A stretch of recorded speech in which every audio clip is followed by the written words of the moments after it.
سر سب سے پہلے تو میاں صاحب نے آج بھی پارٹی رہنماؤں سے جو گفتگو کی اس میں خان صاحب سے بنی گالہ میں ہونے والی ملاقات کا ذکر کیا، کہا کہ ہم تو بات چیت کے ذریعے آگے چلنا چاہ رہے تھے، عمران خان صاحب چلے نہیں۔ آپ کیا سمجھتے ہیں، واقعی وہ درست فرما رہے ہیں، بات چیت ہونی چاہیے، آگے بڑھنا چاہیے؟ دیکھیں کیا کہیں، کعبہ کس منہ سے جاؤ گے غالب،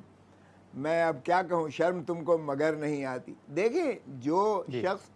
کہتا تھا کہ ووٹ کو عزت دو، کیا یہ ووٹ کو عزت دے رہے ہیں کہ جو ہے یہ 8 فروری کا الیکشن ہارے ہوئے، ڈاکٹر یاسمین سے ہارنے کے بعد میں حیران ہوں کہ کس طرح وہ جو ہے کس غیرت اور حمیت اور کس طرح وہ شکایات کرتے ہیں،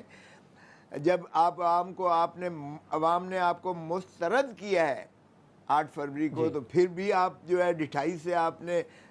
بادشاہت پاکستان پہ مسلط کر دی، خود آپ جو ہے ماشاءاللہ ڈی فیکٹو وزیر اعظم یعنی پارٹی کے سربراہ بن گئے، بھائی صاحب کو آپ نے وزیر اعظم بنا لیا، سمدی صاحب کو جو ہے ڈپٹی پرائم منسٹر بنا دیا،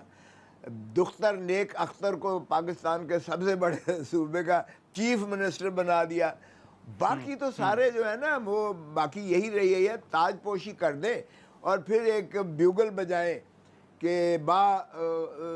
ہوشیار جو ہے بادشاہ سلامت تشریف لاتے ہیں، پرجا کو حکم دیا جاتا ہے کہ سر بسجود ہو جائے، باقی یہی کسر رہ گئی ہے۔ دیکھیں جو باتیں کر رہے ہیں محترم نواز شریف صاحب، قصہ پارینہ، وہ پہلے بھی جو ہے بہت زیادہ چیخ و پکار کرتے ہوئے مجھے کیوں نکالا کرتے ہوئے، اور پھر جو ہے جھوٹ بول کر لندن چلے گئے، اور لندن جانے کے بعد 1 مہینے کا جو ہے صرف کہہ کر گئے تھے۔ شہباز شریف نے بیان حلفی ہائی کورٹ میں جمع کروایا، اور اس کے بعد جس انداز سے جو ہے یہ 6 سال کے بعد ماشاءاللہ تشریف لے کر آئے ہیں، وہ بھی آپ کے سامنے ہے کہ ان کو سزا یافتہ ہونے کے ناطہ سے بجائے اس کے کہ ایمبیسڈر جو ہے ان کو وہاں گرفتار کرتا، لندن میں گرفتار کرتا، اس لیے کہ ان کے خلاف ناقابل ضمانت وارنٹ مستقلاً پرپیچول وارنٹس عدالتی نکلے ہوئے تھے، وہ بجائے اس کے کہ ان کو گرفتار کر کے ڈپورٹ کر کے اڈیالہ جیل میں پہنچاتا، ان وارنٹوں کی جو ہے تکمیل میں جو کہ ریاست پاکستان کی طرف سے آئے ہوئے تھے اور جو عدلیہ کے جو ہے تھے، لیکن وہ بجائے اس کے ریڈ کارپٹ دے کے پھر ریڈ کارپٹ دے کے ان کو جو ہے امبیسڈر ہیتھرو ایئرپورٹ پر بٹھاتا ہے، اور جب یہاں تشریف لاتے ہیں خیر سے اسلام آباد میں تو بائیو میٹرک مشین چل کے جاتی ہے، اور پھر اس کے بعد لیکن کھوسا صاحب جن رپورٹس کا آپ ذکر کر رہے ہیں، یا میاں صاحب لندن گئے تھے اس وقت تو وزیر صحت جو ہیں وہ یاسمین صاحبہ تھیں، آپ کے علم میں ہوگا، تو اگر آپ سمجھتے ہیں کہ وہ رپورٹس درست نہیں تھیں یا کچھ، تو پھر آپ ہی کی جماعت کی اس وقت حکومت تھی، تو کیا پی ٹی آئی یہ ارادہ رکھتی ہے کہ وہ تمام حقائق سامنے لائے گی جن رپورٹ پہ جس بنیاد پر جو ہے وہ میاں صاحب کو باہر جانے کی اجازت دی گئی، یا آپ سمجھتے ہیں کہ اس وقت پی ٹی آئی کے اوپر دباؤ تھا کہ میاں صاحب کو باہر جانے دیا جائے؟ دیکھیں آپ دونوں چیزوں کو کہہ سکتے ہیں، کیونکہ یہ تو آپ بات عمران خان نے خود تسلیم کر لی ہے کہ باجوہ جس انداز سے مداخلت کر رہے تھے، اگر یہ اس وقت کی جو اسٹیبلشمنٹ نے محترم نواز شریف صاحب کے جو ان کی رپورٹس تھیں اس حد تک جو ہے ان کو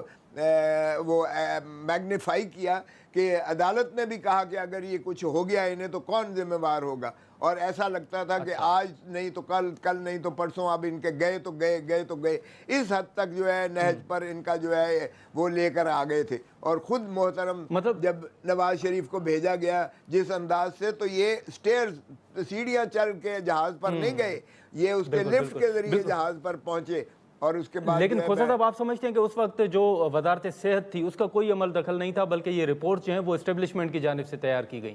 ہاں ظاہر ہے، اندھے کو بھی نظر آ رہا ہے۔ دیکھیں جب آپ کے سامنے رپورٹ آتی ہیں، وہ ڈاکٹر ہیں، وہ کیا کریں، جب ڈاکٹرز کے پاس رپورٹ آتی ہے تو وہ ظاہر ہے کہ وہ اسی کی بنیاد پر جو ہے کہے گا کہ واقعی اس کی گریوٹی جو ہے، اس کی جو ہے سنگینی جو ہے صحت کی اسی چیز کی متقاضی ہے کہ جانے دیا جائے تاکہ یہ حکومت کے گلے نہ پڑے کہ جی آپ نے علاج پہ نہ جانے کی وجہ سے کسی کی جان لے لی. تو وہ میں یہ اس بحث میں نہیں پڑتا, مگر سوال یہ ہے کہ یہاں سے جاتے ساری لندن میں وہ بالکل ٹھیک ہو گئے, اشاش بشاش ہو گئے اور ہوٹلوں میں پھر رہے ہیں اور اس کے بعد سیریں کر رہے ہیں اور اس کے بعد سیاسی بیانات دے رہے ہیں. تو اس کے بعد لیکن دیکھیں یہ فراڈ تھا.